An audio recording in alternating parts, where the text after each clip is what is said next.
Assalamualaikum warahmatullahi wabarakatuh. Salam sejahtera bagi kita semua. Perkenalkan, saya Nur Halimah dengan NIM 24131000211 dari Universitas Asa Indonesia. Pada kesempatan kali ini, saya akan mempresentasikan hasil pemahaman saya terhadap buku kerja 1 dalam mata kuliah kewirausahaan.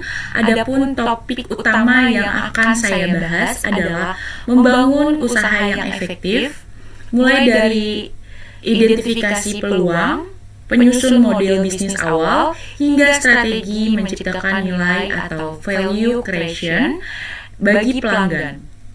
Presentasi ini saya susun berdasarkan panduan dari buku kerja 1 yang mencakup beberapa komponen penting seperti profil wirausaha dan karakter unggul, proses menemukan ide usaha yang layak, serta langkah awal membangun efisiensi dan efektivitas operasional. Tujuan dari video ini adalah tidak hanya memenuhi tugas UTS, tetapi juga membangun pola pikir bahwa usaha yang efektif bukan soal cepat, besar, tapi soal konsisten dan tepat sasaran. Baik, mari kita mulai. Rekaman mengidentifikasikan peluang dan pengembangan ide-ide dalam wirausaha. Area fungsi bisnisnya yaitu pemasaran dan layanan jasa pariwisata. Dengan tanggal yang saya buat yaitu tanggal 25 Mei 2026. Nama pelaksananya saya sendiri yaitu Nur Halimah. Dengan langkah-langkah yang pertama saya ambil itu identifikasi tipe-tipe ide dan konsepsi peluang berdasarkan konteks bisnis. Lalu kriterianya yaitu 1, tipe ide-ide diidentifikasi berdasarkan solusi-solusi yang ditawarkan. Rekaman hasilnya yaitu ada tipe ide-ide bisnis dapat mencakupi menyelesaikan masalah, memberi kenyamanan, dan menutup gap. Lalu kedua ada konsep peluang dan aspek esensial atau prinsip-prinsip peluang yang diidentifikasi untuk menarik peluang bisnis. Dengan konsep peluang merupakan sesuatu yang dapat mengarah pada bisnis yang diinginkan dan layak, yakni kompetensi, keunggulan, keadaan, dan situasi. Lalu ada aspek esensial atau prinsip-prinsip peluang dapat mencakupi atraktif, tepat waktu, mengakar, dan tahan lama. Lalu ada kedua, mengidentifikasikan peluang berdasarkan pendekatan wirausaha, yaitu 1, tren diamati untuk mengidentifikasikan gap, peluang bisnis dan ide-ide baru, tren lingkungan, strategis yang kekuatannya ekonomi, tingkat ekonomi, levelnya pendapatan, pola pengeluaran konsumen, lalu konsumen, kekuatan sosial, yang dimana kecenderungan sosial budaya, perubahan demografi, apa yang dipikirkan orang. Lalu kemajuan teknologi baru, tuntutan teknologi baru, penggunaan baru teknologi lama. Lalu kedua ada masalah suatu sektor atau bidang. Masalah-masalahnya yaitu sarana dan prasarana. Lalu ada komunikasi dan publisitas. Lalu kebijakan dan peraturan yang berlaku dalam lingkup negara dan daerah. Lalu teknologi informasi yang memungkinkan turis mengakses banyak info soal wisata Indonesia dan kesiapan masyarakat. Lalu ketiga, kesenjangan suatu produk atau jasa diidentifikasikan sesuai dengan konteks pasar. Dengan kesenjangan suatu atau produk jasa yaitu kesenjangan pasokan, kesenjangan kualitas, dan kesenjangan akses. Dan ketiga ada mengidentifikasikan karakteristik personil wirausaha. 1, pengalaman industri sebelumnya diidentifikasikan tim yang dimiliki dapat memberi keuntungan produktivitas, pengalaman mengatasi masalah, dan memiliki jejaring yang lebih luas. Lalu kedua ada faktor kognitif yang dimana diidentifikasikan berdasarkan kualifikasi personil. Faktor kognitif dapat memberi keuntungan sensitif terhadap peluang, kewaspadaan terhadap sesuatu masalah. Lalu ada jaringan sosial, yang dimana diidentifikasikan berdasarkan pengalaman dalam jejaring sosial. Dapat memberi keuntungan hubungan yang kuat. Lalu dapat juga terjadi hubungan yang lemah. Dan ada keempat, yaitu langkah-langkah kreativitas. Diidentifikasi untuk membangun ide-ide baru atau yang lebih bermanfaat. Dengan langkah-langkah itu mencakup persiapan inkubasi, wawasan, evaluasi, dan elaborasi. Lalu membangun ide-ide bisnis, yaitu dapat praktek brainstorming dikembangkan sesuai dengan aturan sesi, yaitu praktek brainstorming menghasilkan beberapa gagasan tentang topik tertentu. Lalu pendekatannya berkisar dari seseorang yang duduk dengan catatan dan menuliskan ide bisnis yang menarik, sesi brainstorming formal yang dipimpin oleh moderator yang melibatkan sekelompok orang. Aturan sesi brainstormingnya bisa dilihat dari sini, dapat mencakupi tidak ada kritik yang diperbolehkan, termasuk tertawa kecil, mengangkat alis, atau ekspresi wajah yang mengekspresikan skeptisme atau keraguan. Kritik menghentak kreativitas dan mengambang arus bebas ide.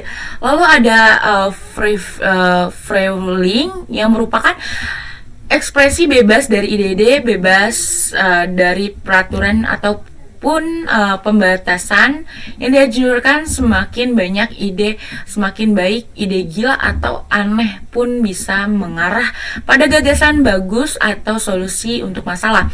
Lalu sesi bergerak cepat dan tidak ada yang diizinkan. Dan selanjutnya juga ada leapfrogging dianjurkan. Ini berarti menggunakan satu gagasan sebagai sarana untuk melompat maju dengan cepat ke gagasan lainnya. Lalu kedua ada fokus grup, dilakukan sesuai dengan kaidah-kaidah FGD. Kaidah-kaidah fokus grup itu ada 5-10 orang yang terkait isu, membantu menghasilkan ide-ide dan dipimpin moderator terlatih pastinya. Lalu ketiga ada library dan internet research yang dilakukan untuk mengembangkan ide-ide bisnisnya, antara lain sosial media, blogs, viral, networking, dan website. Lalu ide-ide produk jasa yang saya identifikasikan untuk dapat dikembangkan, yaitu ada paket wisata edukasi sekolah, study tour education, educamp, dan leadership trip. Lalu ada wisata budaya dan sejarah. Lalu ada juga field trip mahasiswa. Oke, baik.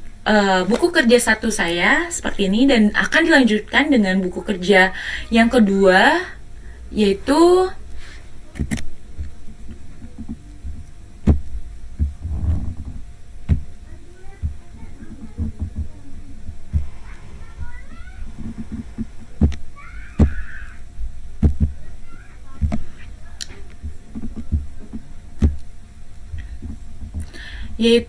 adalah dengan konsep bisnis atau bisnis concave. Produk atau jasa konsultansinya itu jasa wisata EduTrip, yang dimana penyusun konsep bisnisnya itu saya sendiri, yaitu Nur Halimah, dengan langkah-langkah menentukan produk yang akan dibuat konsep bisnisnya, yaitu EduTrip Nusantara, dan deskripsi produk jasanya yaitu EduTrip Nusantara merupakan jasa perjalanan wisata edukasi yang menyediakan program studi tour, field trip, wisata budaya, kunjungan industri, dan outbound edukasi bagi pelajar, mahasiswa, dan komunitas. Program ini menggabungkan kegiatan belajar dan rekreasi agar peserta memperoleh pengalaman langsung di luar kelas secara menyenangkan dan interaktif.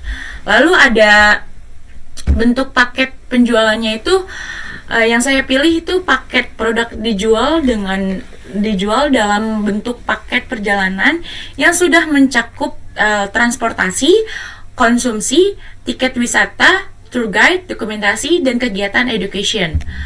Lalu ada mengidentifikasikan target pasar. Target pengguna kliennya yaitu saya memilih pemasaran tersegmentasi yang dimana dapat dibedakan karena target yang usaha difokuskan pada kelompok tertentu seperti sekolah, mahasiswa, komunitas, dan organisasi. Setiap target memiliki kebutuhan paket wisata yang berbeda sehingga pemasaran dilakukan secara khusus sesuai kebutuhan mereka. Lalu ada kedua, target lokasi pemasarannya. Target lokasi pemasaran saya yaitu distrik pemasaran dilakukan di daerah sekitar terlebih dahulu, lalu provinsi target diperluas ke sekolah dan kampus dalam satu provinsi, dan nasional yaitu usaha menawarkan paket wisata edukasi ke seluruh melalui media sosial. Lalu ketiga ada identifikasi alasan mengembangkan produk ini yaitu kesenjangan produk jasa yaitu pasokan yang masih sedikit travel wisata yang menyediakan konsep wisata edukasi secara khusus. Lalu aksesnya, tidak semua sekolah atau mahasiswa mudah mendapatkan paket wisata edukatif dengan harga terjangkau. Lalu ada kualitas yang banyak studi tour hanya fokus jalan-jalan tanpa memberikan pembelajaran yang maksimal. Dan ada peluang pasarnya, yang dimana pengembangan pasarnya ini menjual produk yang ada di pasar baru, baik segmen geografis atau baru. Produk wisata edukasi ini dapat dipasarkan ke daerah atau target baru seperti sekolah luar kota dan komunitas. Dan pengembangan produknya itu bisnis dapat menciptakan variasi paket seperti educamp, wisata budaya, kunjungan industri, outbound edukatif.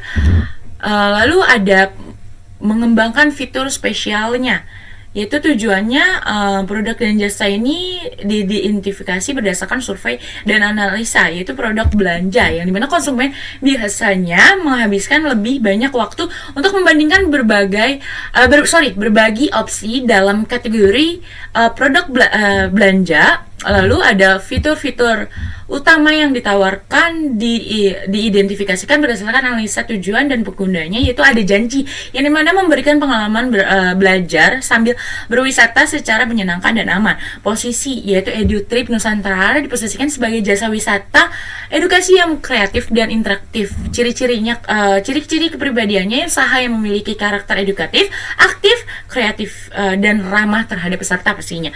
Lalu ada cerita, peserta tidak hanya berwisata tetapi juga mendapatkan pengalaman dan cerita pembelajaran baru. Lalu ada asosiasi yang mana masyarakat akan mengenal EduTrip Nusantara sebagai travel wisata education modern. Lalu ada manfaat produk atau jasa yang diidentifikasikan sesuai pemangku kepentingan, yang dimana manfaat kenyamanan. Peserta mendapatkan perjalanan yang sudah terorganisir dengan baik sehingga lebih praktis dan nyaman. Lainnya memberikan manfaat pendidikan, pengalaman, wawasan budaya, dan pembelajaran langsung di lapangan. Lalu ada